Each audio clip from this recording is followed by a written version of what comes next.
ಮತ್ತು ಮಾರ್ಚ್ ಏಪ್ರಿಲ್ನಲ್ಲಿ ನಡೆಯತಕ್ಕಂಥ ಆ್ಯನ್ಯುವಲ್ ಎಕ್ಸಾಮ್ಗೆ ಸೈನ್ಸ್ ಪಾರ್ಟ್ 1 ಇಂದ ನಾವೇನು ಮಾಡ್ತಾ ಇದ್ದೀವಿ, ಬಹು ನಿರೀಕ್ಷಿತ ಪ್ರಶ್ನೆಗಳನ್ನು ಹಾಕ್ತಾ ಇದ್ದೀವಿ. ಸೊ ಟೋಟಲಿ ಒಂದು ಪಾರ್ಟ್ 1 ಮತ್ತು ಪಾರ್ಟ್ 2 ಎರಡು ಭಾಗಗಳಿಂದ. ಸೊ ನಮ್ಮ ಒಂದು ಟಾರ್ಗೆಟ್ ಏನಿದೆ ಅಂದರೆ ನಿಮಗೆ ಕನಿಷ್ಠ 50 ಅಂಕಗಳದ ಪ್ರಶ್ನೆಗಳು ಸಿಗಬೇಕು. ಸೊ ಅದಕ್ಕಾಗಿ ಫಸ್ಟ್ ಪಾರ್ಟಲ್ಲಿನೂ ಕೂಡ ಬಹಳ ಮೋಸ್ಟ್ ಇಂಪಾರ್ಟೆಂಟ್ ಆಗಿರ್ತಕ್ಕಂಥ ಕಂಟೆಂಟ್ಗಳನ್ನು ಕನ್ಸೆಪ್ಟ್ಗಳನ್ನು ತಂದಿದ್ದೀವಿ. ನೀವು ಓದಿಲ್ಲ ಅಂತಂದರೆ ಇದನ್ನು ಓದ್ಕೊಂಡು ಹೋಗಿ ನಾಳೆ ಖಂಡಿತವಾಗಿ ಇಲ್ಲಿಂದ ತಮಗೆ ಏನಾಗ್ತದೆ ಅಂಕಗಳು ಬರ್ತವೆ. ಸೊ ಯಾರು ಓದಿರಲ್ಲ ಅದನ್ನು ಇನ್ನಷ್ಟು ಚೆನ್ನಾಗಿ ಈ ಕಲಿಕಾಂಶಗಳನ್ನು ತಾವೇನು ಮಾಡ್ಕೊಳ್ಬೇಕು, ಗಟ್ಟಿಗೊಳ್ಬೇಕು. ಖಂಡಿತವಾಗಿ ಶ್ಯೂರ್ ಆಗಿ ತಾವು ಅಂಕಗಳನ್ನು ಗಳಿಸ್ತೀರಿ. ಒಂದು ಲೈಕ್, ಒಂದು ಶೇರ್ ಹಾಗೂ ಸಬ್ಸ್ಕ್ರೈಬ್ ಇರಲಿ. ನಿಮ್ಮದೊಂದು 1000 ಲೈಕ್ಗಳನ್ನು ನಾವು ಎಕ್ಸ್ಪೆಕ್ಟೇಷನ್ ಮಾಡ್ತೀವಿ.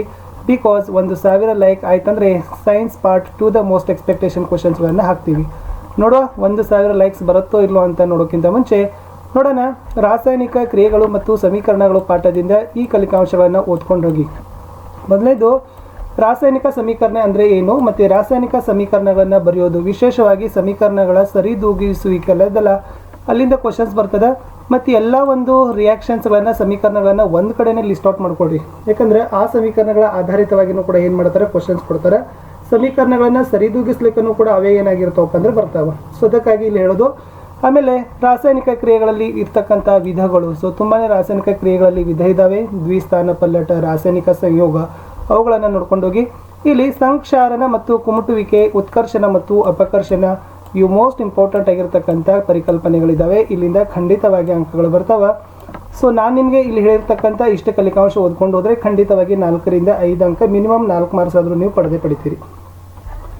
ಆಮ್ಲ, ಪ್ರತ್ಯಾಮ್ಲಗಳು ಮತ್ತು ಲವಣಗಳನ್ನು ಹೇಳೋದಾದರೆ ವಿದ್ಯಾರ್ಥಿಗಳೇ, ಇಲ್ಲಿ ವಿಶೇಷವಾಗಿ ಆಮ್ಲಗಳೊಂದಿಗೆ ಲೋಹಗಳೊಂದಿಗೆ ಆಮ್ಲ ಮತ್ತು ಪ್ರತ್ಯಾಮ್ಲಗಳು ಹೇಗೆ ವರ್ತಿಸ್ತವೆ, ಚಿತ್ರ 2.1 ರೂಢಿಸ್ಕೊಂಡು ಹೋಗಿ. pH ಮೌಲ್ಯ ಬಗ್ಗೆ ತುಂಬಾ ಇಂಪಾರ್ಟೆಂಟ್, ಅಲ್ಲಿಂದ 1 ಮಾರ್ಕ್ ಆದರೂ ಕ್ವಶನ್ಸ್ ಬರ್ತದೆ.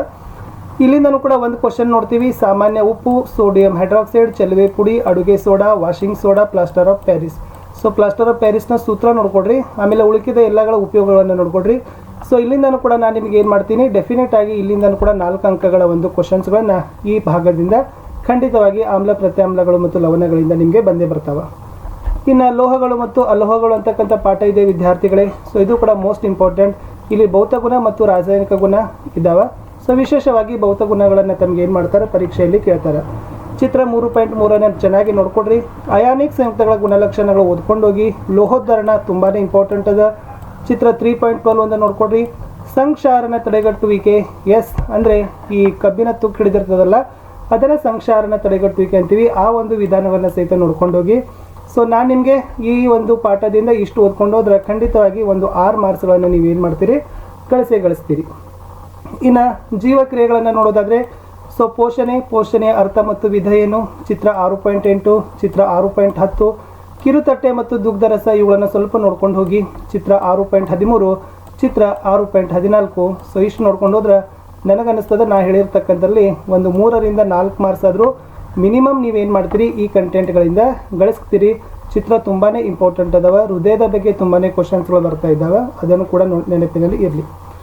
ಇನ್ನು ನಿಯಂತ್ರಣ ಮತ್ತು ಸಹಭಾಗಿತ್ವದಲ್ಲಿ ಚಿತ್ರ 7.1 ಇದೆ. ಸೊ ಅದನ್ನು ತಾವುಗಳು ನೆನಪಿನ ಇಟ್ಕೊಳ್ಬೇಕು. ಇಲ್ಲಿಂದನೂ ಕೂಡ 5-6 ಮಾರ್ಕ್ಸ್ಗಳು ಬರ್ತವೆ.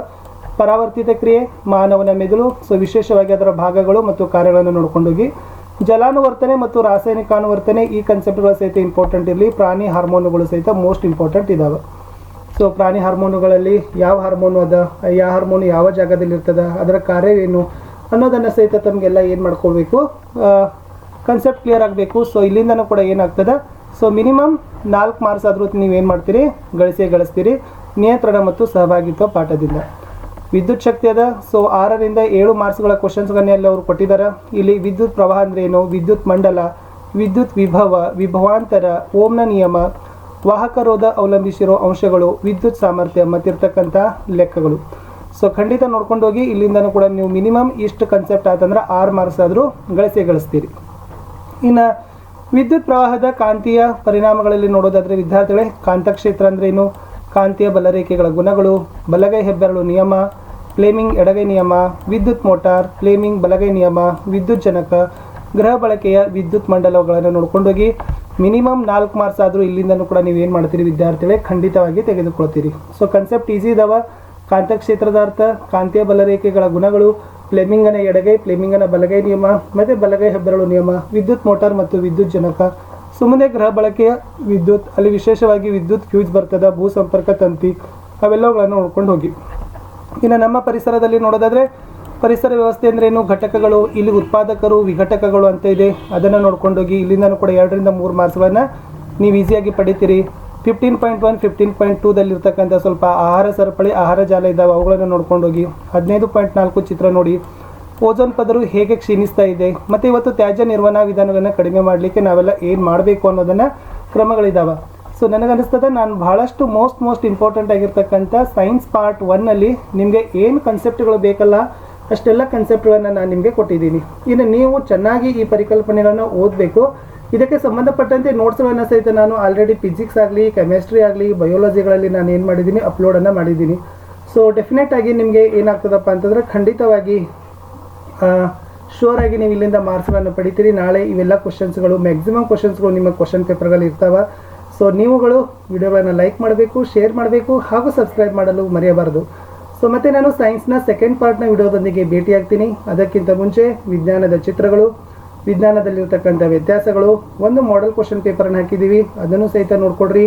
ಭೌತಶಾಸ್ತ್ರದ ಡಿಟೇಲ್ ನೋಟ್ಸ್, ರಸಾಯನಶಾಸ್ತ್ರದ ಡಿಟೇಲ್ ನೋಟ್ಸ್, ಜೀವಶಾಸ್ತ್ರದ ಡಿಟೇಲ್ ನೋಟ್ಸ್ಗಳನ್ನು ಹಾಕಿದ್ದೀವಿ, ಮಾಡೆಲ್ ಕ್ವಶನ್ ಪೇಪರ್ ಸೊಲ್ಯೂಷನ್ಸ್ಗಳನ್ನು ಹಾಕಿದ್ದೀವಿ. ಅವೆಲ್ಲವುಗಳನ್ನು ವಿದ್ಯಾರ್ಥಿಗಳಿಗೆ ತಾವುಗಳು ನೋಡಬೇಕು. ನಿಮ್ಮ ನೋಡುಗ, ನಿಮ್ಮ ವ್ಯೂಸ್ಗಳಿಗೆ ನಾನು ಭಾಳಷ್ಟು ರೀತಿಯಾಗಿರ್ತಕ್ಕಂಥ ಮೋಟಿವೇಟ್ ಆಗಿದ್ದೀನಿ. ಇಷ್ಟೆಲ್ಲ ನಾನು ಸಮಯ ತೆಗೆದುಕೊಂಡು ವಿಡಿಯೋವನ್ನು ಮಾಡೋದು ನಿಮ್ಮ ವ್ಯೂಸ್ಗಳ ಕಾರಣ. ಯಾಕಂದರೆ ನಾನು ಹಾಕಿದ ತಕ್ಷಣ ವ್ಯೂಸ್ಗಳು ಹಿಂಗೆ ಬರ್ತಾವಲ್ಲ, ಅದನ್ನು ನೋಡಿದರೆ ನಿಜಕ್ಕೂ ನನಗೆ ಭಾಳ ಸರ್ಪ್ರೈಸ್ ಅನ್ನಿಸ್ತದೆ. ಬಟ್ ನಮ್ಮ ಟಾರ್ಗೆಟ್ ಏನಪ್ಪ ಅಂದ್ರೆ ಇನ್ನಷ್ಟು ವಿದ್ಯಾರ್ಥಿಗಳಿಗೆ ಅನುಕೂಲ ಆಗಬೇಕು.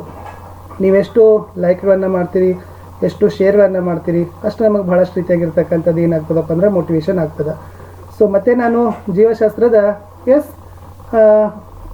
ಭೌತಶಾಸ್ತ್ರ, ರಸಾಯನ ಮಿಕ್ಸ್ ಆಗಿರ್ತಕ್ಕಂಥ ಸೆಕೆಂಡ್ ಪಾರ್ಟ್ನ ವಿಡಿಯೋಗಳಿಂದ ತರ್ತೀನಿ. ಸೊ ಖಂಡಿತವಾಗಿ ಇಲ್ಲಿರ್ತಕ್ಕಂಥ ಪರಿಕಲ್ಪನೆಗಳನ್ನು, ಕ್ವಶನ್ ಆನ್ಸರ್ಸ್ಗಳನ್ನ ತಾವುಗಳು ನೋಡ್ಕೊಳ್ಳೇಬೇಕು. ಖಂಡಿತ ಇಲ್ಲಿಂದ ಹೆಚ್ಚು ಪ್ರಶ್ನೆಗಳನ್ನು ನಿಮಗೆ ಏನಾಗ್ತವಪ್ಪ ಅಂದ್ರೆ ಪ್ರಶ್ನೆಗಳನ್ನು ಕಾಣ್ತೀವಿ. ಸೊ ಇನ್ನು ಸೈನ್ಸಲ್ಲಿ ಆಯಿತು, ಇನ್ನು ಸೋಷಿಯಲ್ ಸೈನ್ಸಲ್ಲಿ ಮಾತ್ರ ಇದೆ, ಅಲ್ಲಿನೂ ಕೂಡ ವಿಡಿಯೋಗಳನ್ನು ಹಾಕಲಿಕ್ಕೆ ಪ್ರಯತ್ನವನ್ನು ಮಾಡ್ತೀವಿ. ಲೈಕ್, ಶೇರ್, ಸಬ್ಸ್ಕ್ರೈಬ್ ಮಾಡಲು ಮರಿದಿರಿ. ಟೆಲಿಗ್ರಾಮ್ ಗ್ರೂಪ್ಗೆ ಜಾಯ್ನ್ ಆಗಿ. ಬಾಯ್.